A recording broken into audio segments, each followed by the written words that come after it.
talk about gas or pass, the PRS DGT SE.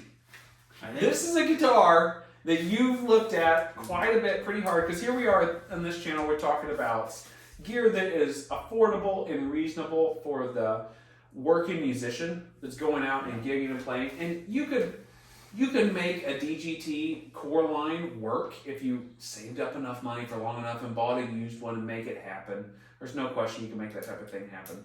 But I think the SE, for what it is, David Grissom right now is touring the SE. He's not touring but his like, core model. how many songs?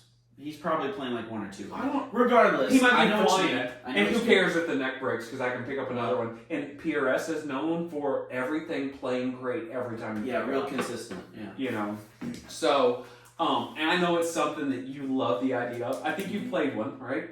I've played one. You've played one. Okay, I've never played one, and I'm very interested in it too. I was much more interested in it before I bought a certain guitar, and it kind of made me think, well, I don't need a more do-it-all guitar. Just go ahead and show them. So I was really looking for a do-it-all guitar. We went on a little trip, and I played the Mike Campbell Duesenberg. It was the Star Player that Mike Campbell's got with the blue and the white racing stripes. Yeah. Beautiful guitar. Yeah, beautiful guitar. I went back home, couldn't stop thinking about it. Ended up picking up this Star Player, gold top. You know, nobody like Uncle Larry, you know, old Book himself, made me think about this guitar anymore either. Then you got Mike Campbell playing it, you know, and then Joe. That's what you gotta say for me. Then Joe Walsh just playing it. You got all these guys playing it. Yeah. That didn't hurt either. But that like middle out of phase position with the P90 in the neck.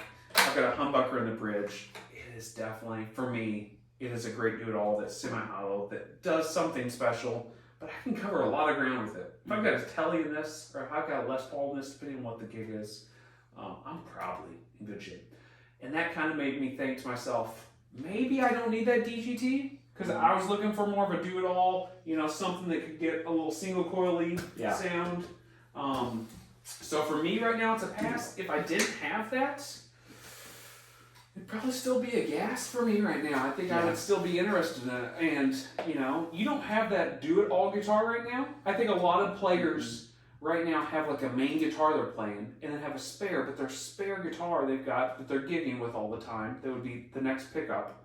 A lot of times, completely different. It's a single coil to a humbucker. It's a humbucker to single coil, or just strapped to with the Telly. type of music we play. With the type of stuff we're playing, I think the average musician in our scenario has got that problem. And for us, we've talked about before that it would almost be better to have like the main guitar for that style, either humbucker, P90, single coil, whatever, and then having some type of a little bit of a do-it-all where maybe it, you know, it's got split coils, some things like that. And that's kind of what you're looking for, right? So I'm aware that a do-it-all is never a do-it-all. There's like a compromise somewhere. Every time. No matter what, no matter how good it is, there's a compromise somewhere. $10,000 do-it-all guitar, guess what? It's compromised. Somewhere in the line. That's like if you have an amp that has 3 channels. Like one channel is just not as good as the other 2. Or one is super special. Yeah, so like I'm aware of that. I've never found a do-it-all anything, to be fair. So I played the DGT SE. Love it. I thought for what it was and the price point, it's phenomenal. Like it plays fantastic. The specific guitar I had in my hand, like it played okay. Like nothing, like it wasn't core worthy. Right. But like it played pretty good. Like the action? Like, because you don't love super low action. I don't. I like kind of middle of the road action. Yeah. Me and you both do. Yeah. Because we feel like we get a little more tone out of the note. We can bend a little more, and you like to play slides. I like to get under the string when I'm bending. So like I don't like it super tall, but definitely not low. Anyways, what I'm trying to say is it was a great guitar.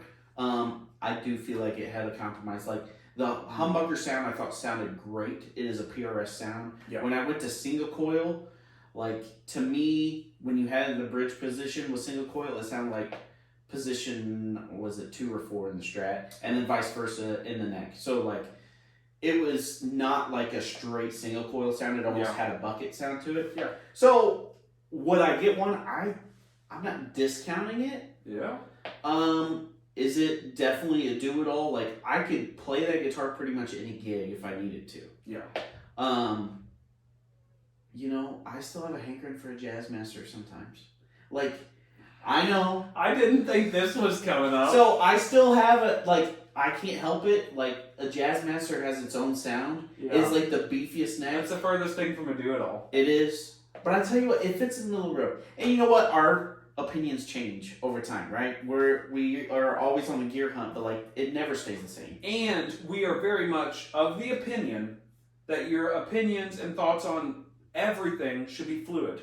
And you should be open to change. And what I think today will be different tomorrow. And I'm willing to admit I was wrong. Or maybe Right. I just think differently tomorrow. But yeah.